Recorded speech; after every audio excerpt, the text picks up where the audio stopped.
That morning, Seattle was wrapped not in mist, but in the kind of fog that feels like a warning, thin, cold, and whispering that something is about to change. I arrived at Resonance Studios at 6:30 a.m., as I had for 18 years, long before the city woke. The sun hadn't yet climbed over the glass towers. The studios were dark, silent, waiting, always waiting for me to bring them to life. I unlocked the doors, switched on the stage lights, checked the power boards, refilled the air pumps, not because anyone asked, but because if I didn't, no one would.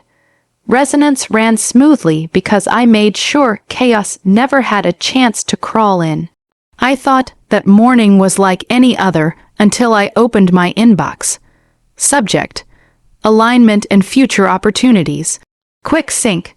My stomach dropped. A surprise Monday meeting from HR is never about alignment. It's the kind of subject line that ends careers.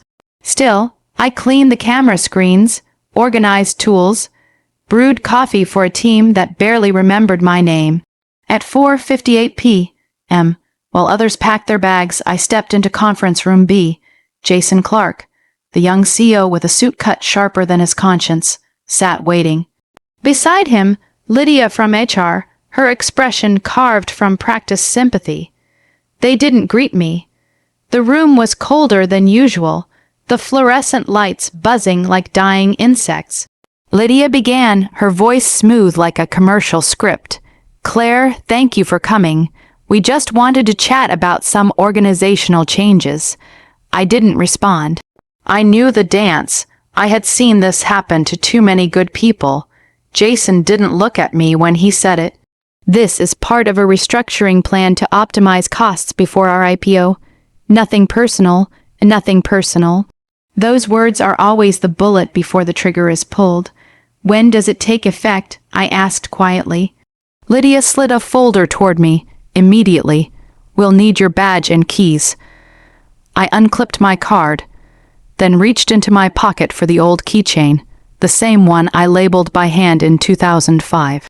The keys hit the table with a soft metallic clink, a sound like a door closing on 18 years of my life. Jason stared at them, then murmured, "No one is irreplaceable." I looked him in the eyes. "You're wrong. You just don't know it yet." I walked out before Lydia could finish her script. Outside, a gust of wind hit me sharply. I passed the glowing Resonance Studio sign one last time. 18 years. Every pipe, vent, broken wire, burnt smell. I knew them better than I knew my own heartbeat. Now all I had left was a termination letter and a silence heavy enough to crush bone. Driving home, Jason's words echoed again and again. No one is irreplaceable. He had no idea how wrong he was. Rain hit my windshield, slow, heavy drops, as if the sky itself was mourning with me. But somewhere beneath the numbness, a flicker of something else stirred. Not hate, not anger, a spark, a quiet reminder. He took my keys, but he forgot who built the locks. The discovery in my apartment, the rain tapping against the balcony rail, sounded like distant applause.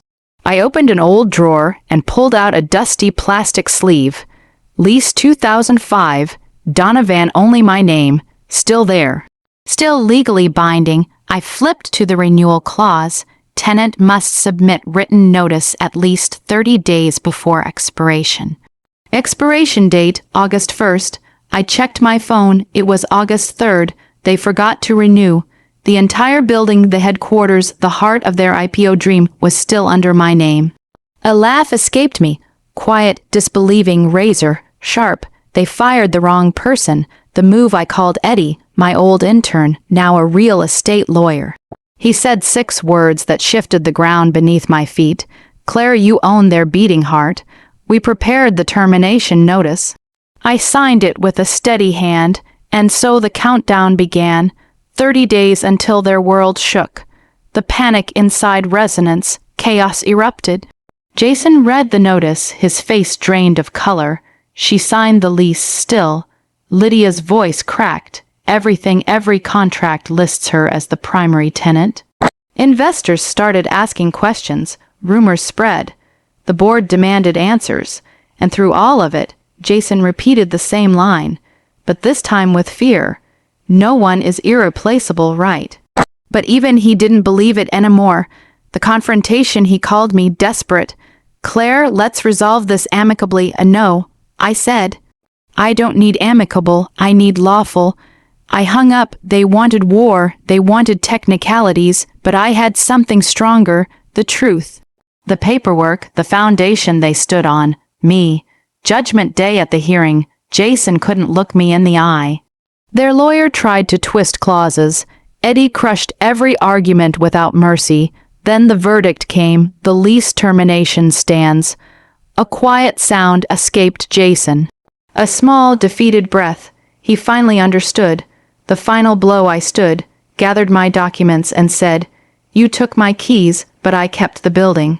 Then I walked out, steady, calm, unshaken, as Resonance Studios began the slow collapse of a structure built on forgetting the wrong person.